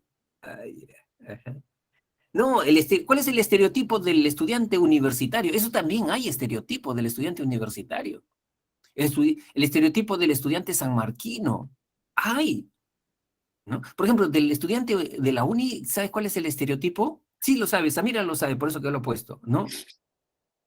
Claro, son inteligentes, pero son antisociales, ¿no? Un poco esquizoides, no les gusta juntarse, no les gusta conversar, ¿no? O sea, ese es el estereotipo que un poco se tiene del estudiante de la uni, ¿no? ¿No? A ver, el estereotipo positivo de San Marcos, de los sanmarquinos, estudiantes sanmarquinos, a ver, chicos.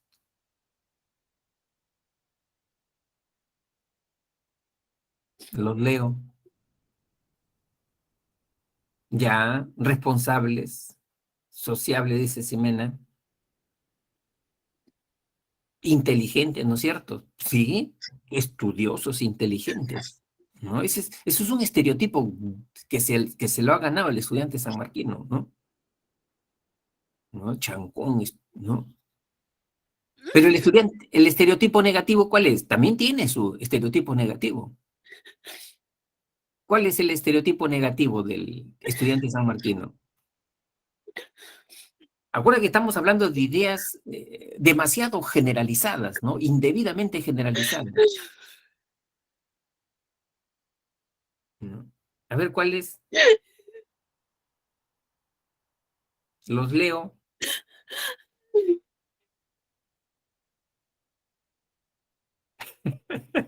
Huelguista. Ajá.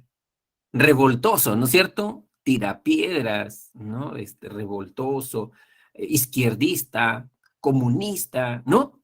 ¿Sí? ¿Han escuchado esto? ¿Eso? ¿No? Ese es el o sea, tienen esa imagen estereotipada, ¿no? En los medios hay esa imagen, y en los medios de comunicación hay esa imagen estereotipada del estudiante sanmarquino en lo negativo, ¿no? ¿No? Revolucionario, ¿no?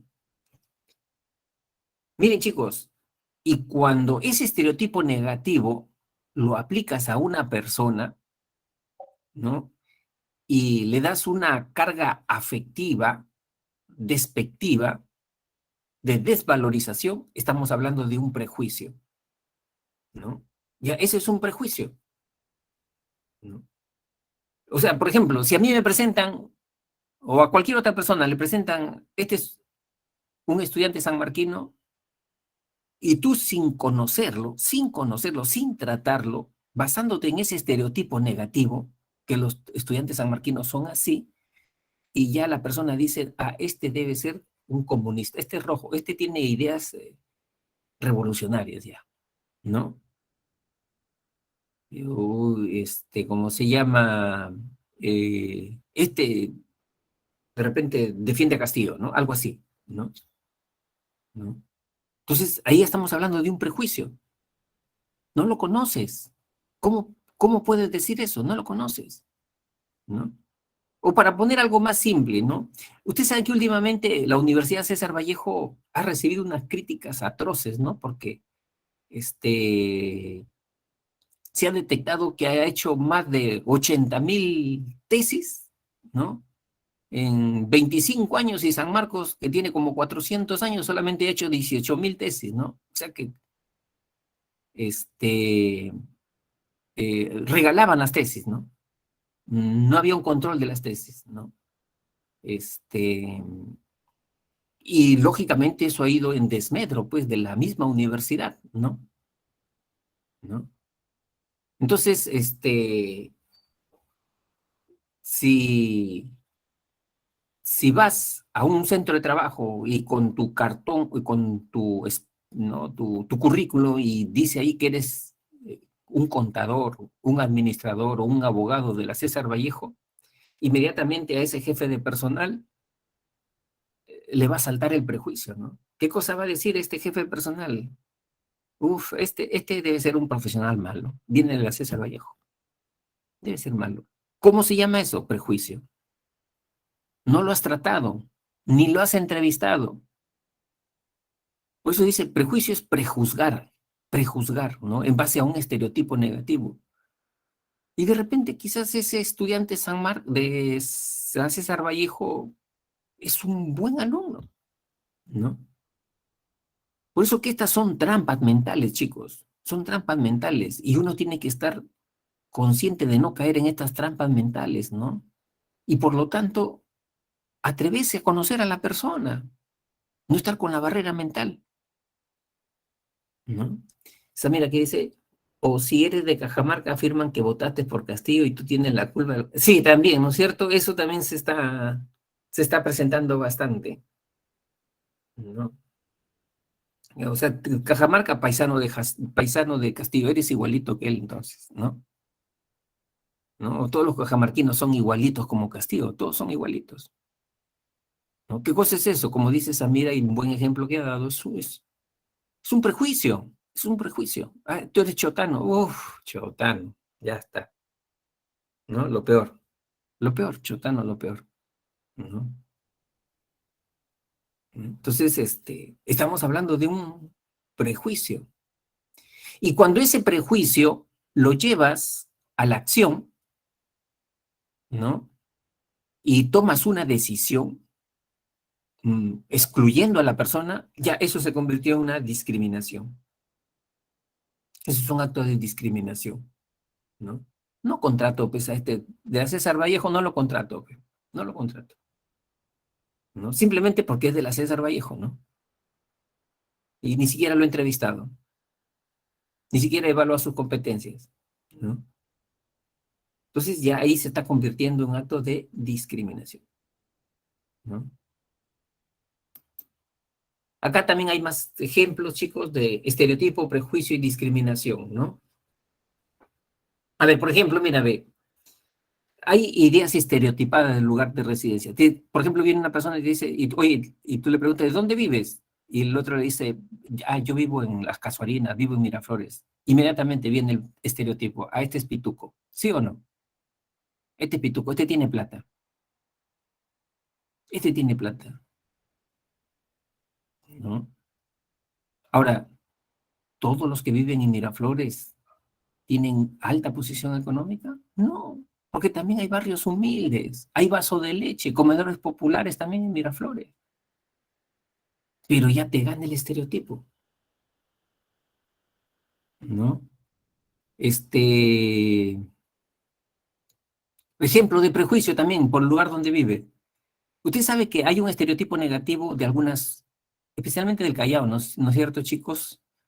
¿Cómo lo miran al Callao, ¿no? Como un lugar peligroso, ¿no? Especialmente algunas zonas, La Perla, por ejemplo, Santa Marina Sur, Santa Marina Norte, ¿no? Los barracones. O sea, si tú preguntas a una persona, oye, ¿tú dónde vives? Yo vivo en el Callao. ¿Dónde? ¿No? En la Perla Alta. Ah, cuidado, ¿no? Puede ser un malandrín, ¿no? ¿No? ¿Cómo se llama eso? Prejuicio. No lo conoces, no lo conoces, ¿no? No lo conoces, pero ya lo estás prejuzgando, ¿no? ¿Ustedes no han escuchado también otro ejemplo? Hay una idea estereotipada, ¿no? Que todas las chicas bonitas, las rubias especialmente, este, son personas sin nivel intelectual, ¿no?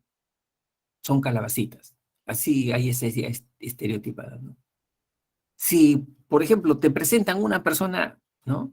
Que es una chica bonita, ¿no? Rubia, y la persona asume que seguramente debe ser una calabacita, ¿cómo se llama esa actitud? Prejuicio.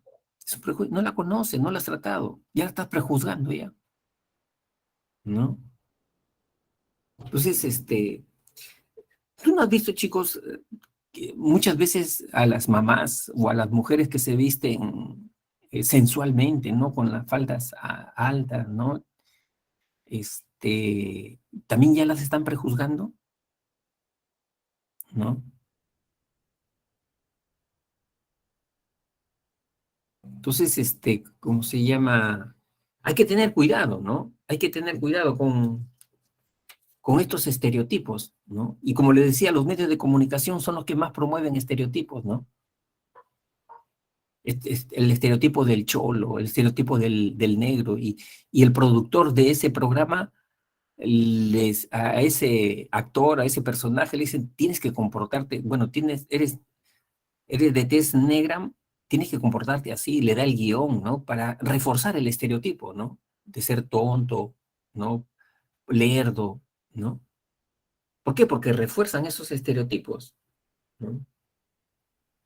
Entonces, eh, y una vez que uno toma una decisión en base a ese prejuicio, ¿no? O sea, ya lo descalifica, lo excluye a la persona, ¿no? No lo toma en cuenta, ¿no? Entonces ya se convierte en discriminación, ¿no? Por ejemplo, ustedes no han visto esos estereotipos, ¿no? Ocupacionales, ¿no? ¿Cómo dicen que son los abogados? ¿Cómo dicen que son los médicos, ¿no? Hay imágenes estereotipadas de las profesiones, ¿no? Por ejemplo, también hay esa imagen estereotipada de los que son cobradores de combi, de los choferes, ¿no? De combi, choferes, cobradores de combi, que son personas sucias, cochinas, que no se bañan, ¿no? Entonces, un día en una reunión, en una fiesta social, te presentan a una persona, le preguntan, ¿en qué trabaja? Soy cobrador de combi. Inmediatamente, ¿no? La persona prejuiciosa que dice, este debe ser un cochino, Este debe ser antihigiénico, ¿no? Pero no lo conoces. ¿Cómo puedes estar prejuzgando ya tan rápidamente, no? ¿No? De repente esta persona es una persona más limpia que uno mismo, ¿no? ¿No? O sea, hay que cuidarse de esos prejuicios, ¿no? Y cuando ese prejuicio lo llevas a la práctica, o sea, ya no me junto con él, ¿no? O sea, ¿sabes qué? Quiero que te alejes, ¿no? O sea, o lo cortas simplemente, ¿no? Entonces ahí ya estamos hablando de discriminación, pues, ¿no? ¿No? Todo lo que sea trato excluyente, ¿no? Bien, ¿alguna pregunta hasta acá? Ahora, por ejemplo, hay bastante, estas personas que están alquilando departamentos, habitaciones, eh, están discriminando a los venezolanos, ¿no? Dice, se alquila departamento, se alquila habitación, pero no extranjeros, ¿no? Ya de frente lo están colocando, no extranjeros, ¿no? Como que todos ellos serían, personas deshonestas, ¿no?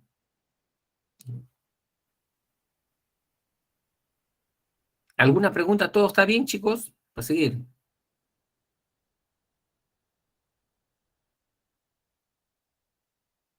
Estos conceptos sí son claves, que los puedan diferenciar, ¿ya? Porque esto puede venir en examen. Esto sí puede venir en examen, ¿ya? Por eso lo tienen que tener bien claro. A ver, vamos con la... Si no hay preguntas, vamos con la... Profesor, Sí, sí, entonces el estereotipo es simplemente una creencia y prejuicios cuando ya lo aplico a una persona.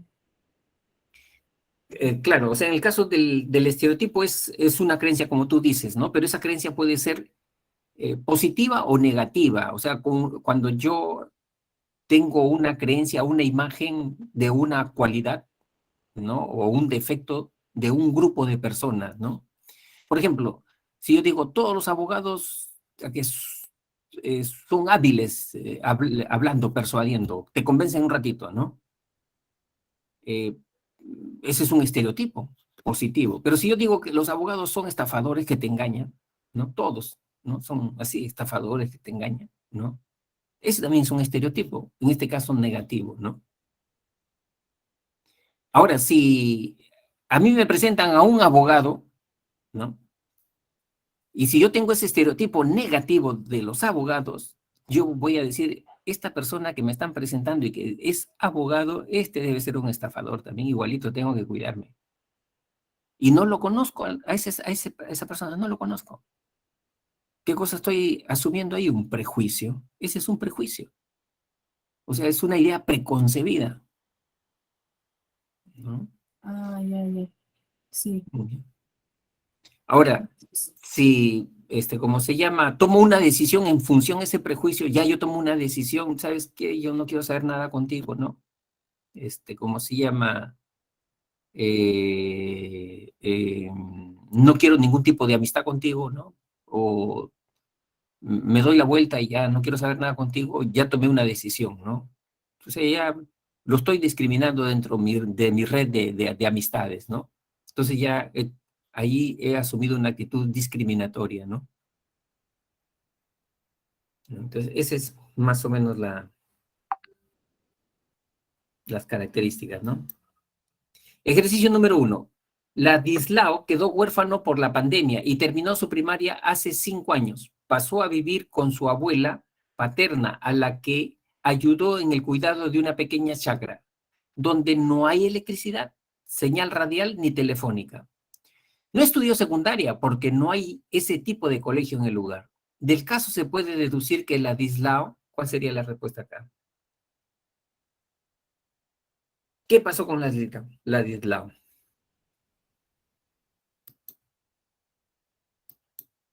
Juan Pablo la ve, ¿no? Georgina la ve. ¿No es cierto? ¿No es cierto, Georgina? Este, eh, Ladislao solamente hizo socialización primaria, pero no hizo la socialización secundaria, porque no ha salido de ese mundo pequeñito de su hogar, de su colegio, no ha salido, no se ha abierto al mundo, ¿no? Entonces, Ladislao tiene dificultades para desarrollar su socialización secundaria, como ya lo ha señalado Ariana y Samira, ¿no? La B, correcto. La B. 2. Gabriela dice, suele ser bastante exigente con la puntualidad y muestra ansiedad ante figuras de autoridad. Creció con normas muy estrictas y desde pequeña tiene muy claro que las reglas tienen que cumplirse sin mayor discusión. Su esposo, Jorge, en cambio, creció rodeado de atenciones y cuidados, siendo el primer nieto y único varón en una familia ampliada donde la mayoría eran mujeres consentidoras. Respecto a los estilos de crianza, identifique el valor de verdad o falsedad de los siguientes enunciados. Vamos a ver. Proposición 1. Probablemente Gabriela fue criada con un estilo de crianza autoritativo. Acuérdate que autoritativo es igual que democrático, ¿no es cierto? Entonces, no es correcto, porque acá está diciendo con reglas estrictas. Reglas muy estrictas, perdón, reglas muy estrictas, ¿no? Que tenían que cumplirse sin mayor discusión. Sin mayor discusión. Por lo tanto, dice autoritativo. Autoritativo es democrático. Por lo tanto, esto es falso, ¿no? Esto es falso. ¿Ya? 2. Gabriela evidenciaría con su ansiedad los efectos de un estilo autoritario. Esto sí, esto es el efecto de una educación, chicos, muy represiva, muy vertical, ¿no? Que menoscama la autoestima de una persona, ¿no? Siempre. O sea, el padre al hijo lo ve como un objeto, como una cosa, ¿no? 3. Jorge creció bajo un estilo permisivo, rodeado de parientes que lo engreían. Sí, porque acá ya lo está diciendo, ¿no? La mayoría eran mujeres consentidoras, ¿no? Entonces, esto es la B.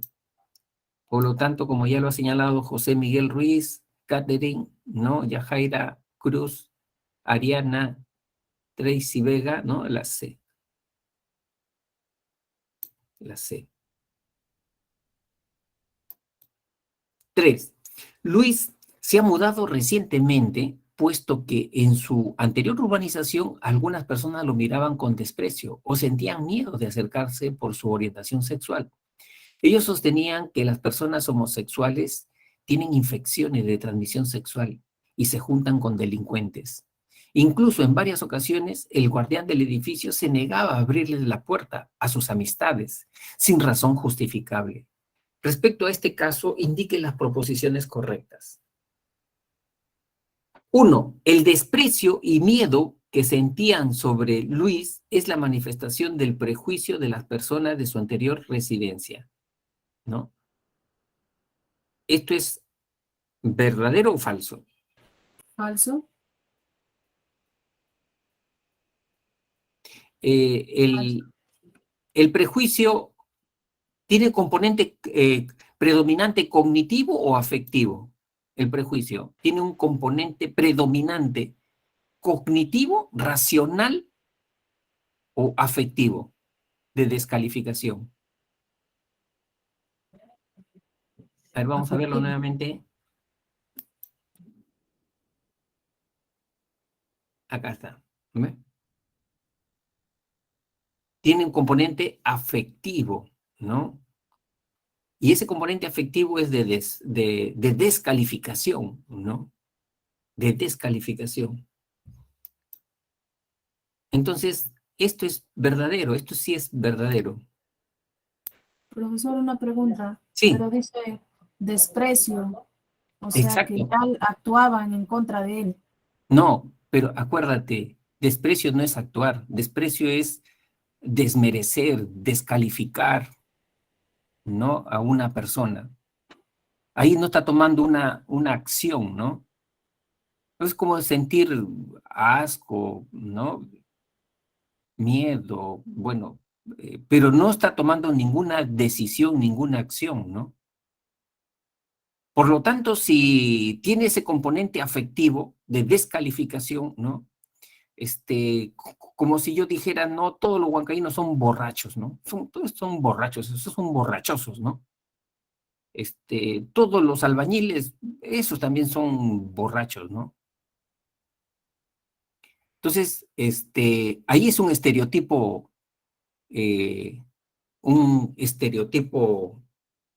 negativo.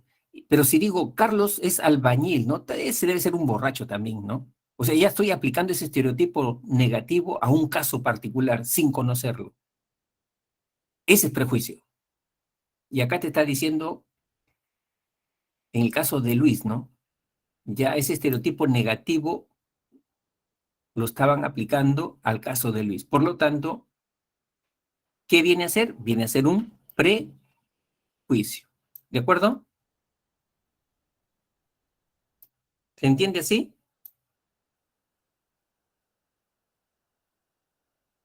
Bien. La número 2. Las creencias que tenían sus anteriores vecinos corresponden a estereotipos positivos, ¿no? Básicamente, entonces, no podemos hablar de que son positivos, ¿no? Más bien negativos estamos hablando acá, ¿no es cierto? Entonces,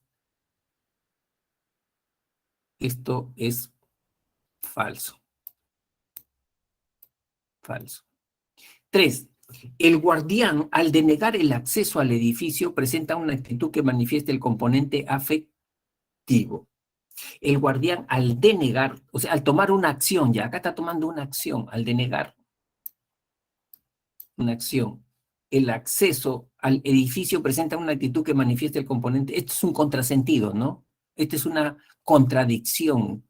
O sea, y ya como que tiene una contradicción, ¿no? Esta proposición de por sí ya es falsa entonces, ¿no? Y ya como lo han señalado Ariana, Georgina, José Luis, Catherine, Esther Barbarán y Merly Ramírez, la respuesta correcta es la D, ¿no? Es la D. ¿Ya? La D. Bien. Entonces, acá les voy a poner ya la práctica, el solucionario, para que le tomen una captura de pantalla. ¿Ya? Tomen captura de pantalla, por favor, estimados alumnos. Y terminamos. ¿Ya? Más bien, muchísimas gracias, ¿no? Y nos veremos ya la próxima semana, ¿ya? Cualquier duda, si ustedes tienen alguna duda, por favor, y yo necesito de repente muy claro, entren al multichat, ¿no? Ahí en el multichat también pueden hacer sus preguntas, ¿ya? Muy bien, un abrazo entonces a cada uno de ustedes. Me despido hasta la próxima semana, ¿ya? Y gracias también al tutor. Ya, chao, Katherine, nos vemos. Nos vemos. Chao, Astrid, hasta la próxima semana. Nos vemos.